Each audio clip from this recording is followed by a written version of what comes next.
ఆదివాసీలను బంజారాలను గుర్తించిన ఏకైక party BRS అని ఆసిఫాబాద్ ఎమ్మెల్యే కోవా లక్ష్మి అన్నారు. కొమరం భీం ఆసిఫాబాద్ జిల్లా సిర్పూర్ యు లింగాపూర్ మండలాల్లో ఎన్నికల ప్రచారం నిర్వహించారు. బీఆర్ఎస్ ఎంపీ అభ్యర్థి ఆత్రం సక్కును భారీ మెజార్టీతో గెలిపించాలని ప్రజలను కోరారు. బీజేపీ కాంగ్రెస్ పార్టీలు ఢిల్లీలో ఓ మాట గల్లీలో ఓ మాట మాట్లాడుతూ మోసాలు చేస్తున్నాయన్నారు కోవా లక్ష్మి.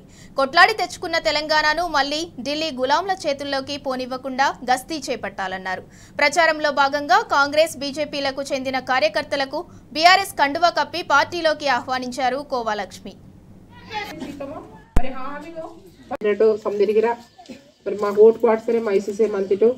మరి అంటికిరా ముందు ఇట్లా మరి ఏ మనకు సేవలాల్ జయంతి కానీ తర్వాత మనకు ఆదివాసులకు మన కొమరం భీం వర్ధంతి కానీ ఇవన్నీ మనకు చేస్తున్నారు. మాకు ఆదివాసులకు మనకు మరి ఒక గుర్తింపు అనేది మనకు ఇవాళ తెలంగాణ రాష్ట్రంలో మన కేసీఆర్ సారే ఇచ్చారు. కాబట్టి మీరందరూ కూడా ఆ గుర్తింపుతోనే మరి మమ్మల్ని ఓట్లేసి గెలిపిస్తున్నారు. మొన్న కూడా 2000 మెజార్టీ మాకు ఇచ్చారు.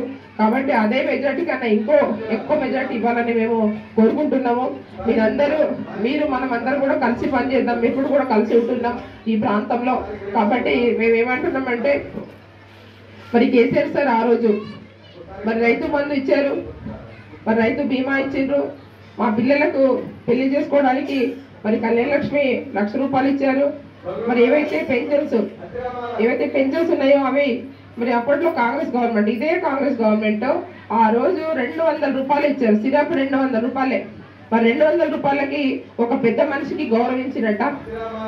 మరి ఈరోజు చాలా ఒక మంచి గౌరవించి ఇవాళ పెద్ద మనుషులు కావచ్చు, వితంతులు కావచ్చు, వికలాంగులు కావచ్చు, ఒంటరి మహిళలు కావచ్చు, అందరి కూడా మరి ఒక గౌరవించి మరి వాళ్ళకు ఒక తగినంగా వాళ్ళకు గౌరవించి ప్రతి నెల వాళ్ళకు మరి ఇవాళ ₹2,000 మరి వికలాంగులకు ఇస్తూ 4,000 ఇస్తున్నాం.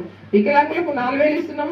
మరి మంచి ఒక గౌరవించి వాళ్ళని ఏవైతే వాళ్ళు హామీలు ఇచ్చారో 6 గ్యారంటీలో ఒక్క గ్యారంటీ కూడా కాలేదు. అయిందా?